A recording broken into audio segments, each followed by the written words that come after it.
Bonjour à tous, nouvelle histoire du Baal Shem Tov. Alors, je retrace l'historique de l'histoire. Rabbi Zelig a entendu de Rabbi Shneor, qui est lui-même le fils de Rabbi Moshe de Rashkov, un tzaddik, qui témoigne qu'un jour, il est passé dans la ville de Ladmir.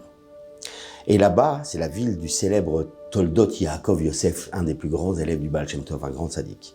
Il était dans la ville de Ladmir, et là-bas, il est tombé sur un manuscrit, écrit de la main du tzaddik de Polna, le Toldot Yaakov Yosef, dans ce manuscrit, il témoigne lui-même.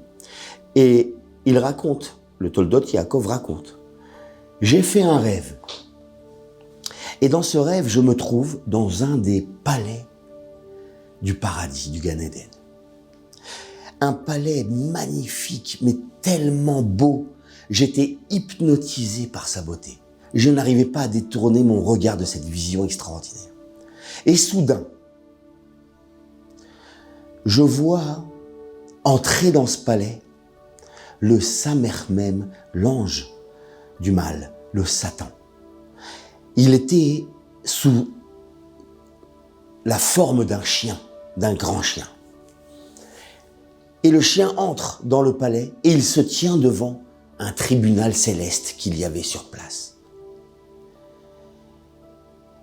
Et le Satan est venu accuser. Il avait une requête accusatrice sur un des juifs de la ville de Ladmir, raconte le Toldot dans ce manuscrit. Le responsable des juifs du seigneur de cette ville, qu'il connaissait. Et le Satan vient donc sous la forme d'un chien et il dit « J'accuse ce juif. C'est vrai qu'il étudie la Torah de manière assidue, dit le Satan, et qu'il fait de bonnes actions. Mais il vole. Il a deux non-juifs qui travaillent pour lui. Et depuis des années, et chaque année, il leur vole un peu d'argent. Et le Satan fait lui-même le calcul de toutes les années et de toutes les sommes. Et ça donne une très grosse somme.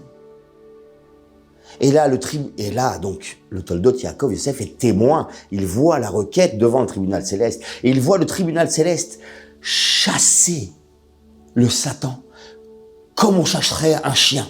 Dégage, va-t'en, sors de là. On ne veut pas t'écouter. Et au bout de 30 minutes, il revient. Et de la même manière, j'ai une accusation et on le chasse.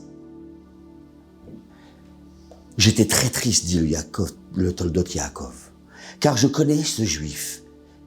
Et je voulais attendre la fin de cette incroyable histoire.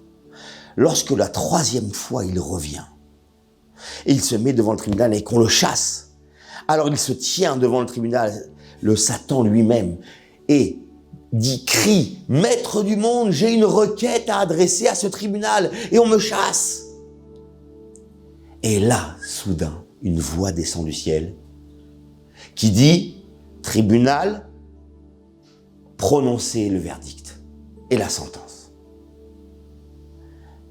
Et là, le tribunal céleste, les anges qui siègent là-bas, se mettent à écrire sur un manuscrit, à écrire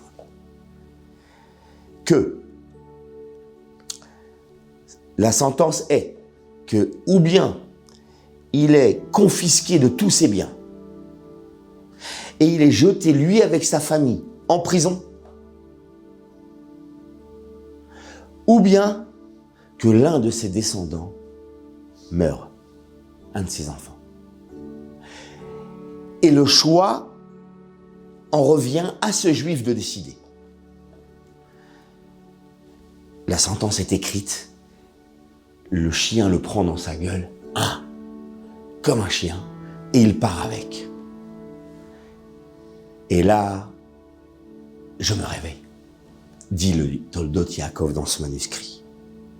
Je me réveille et je suis bouleversé, car je connais ce juif et je l'aime beaucoup. D'autant plus que le Satan lui-même à louer ce juif. Il étudie la Torah assidûment. Il donne de la tzedaka, il fait des mitzvot. C'est un juif digne d'être loué du Satan lui-même. Mais ça s'est passé finalement comme c'était écrit. On a posé la question à ce juif. Et le juif a dit, je préfère être jeté en prison avec toute ma famille et privé de toute ma richesse. Et ça se passa comme ça. Il a été jeté en prison. Ses biens ont été confisqués par le Seigneur.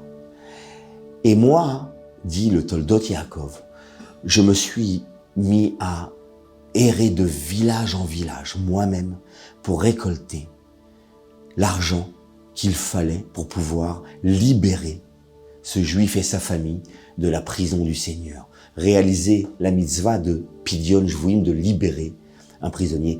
Et j'ai réussi à ramasser la somme. Et j'ai réussi à libérer cette famille. L'histoire se termine, mais on a un très grand renseignement de cette histoire. Déjà, de là, comprendre que voler, c'est déjà en soi quelque chose de grave et d'interdit. De voler un goy, ça n'est pas moins interdit. Il est écrit dans les livres que le Satan lui-même se fait rembourser de tout l'argent qu'un juif a volé à un non-juif. Et il se fait rembourser dans la Gedusha. Le livre, le Pele Yoetz, Rabbi Eliezer Papou, écrit là-bas que voler un non-juif, c'est encore plus grave que de voler un juif. Car en plus du vol, de la faute elle-même, il y a en plus l'autre faute qui est encore plus grande, celle de profaner le nom de Dieu. Et il raconte, le Pele Yoetz, que l'ange céleste de ce non-juif-là vient en requête et exige de se faire rembourser, et il peut se servir directement dans la sainteté, que ce soit dans la santé, que ce soit dans les enfants, que ce soit dans la richesse d'un juif. Donc, de là, nous avons un merveilleux enseignement. Le tzaddik lui-même s'est porté à son secours pour le libérer. Et c'était un homme bien. On pouvait être bon et même loué par le Satan lui-même et malgré tout être tombé dans cette grave faute de pouvoir voler ne serait-ce qu'un non-juif. Voilà, je vous dis à très bientôt pour cette nouvelle merveilleuse histoire. Bye bye.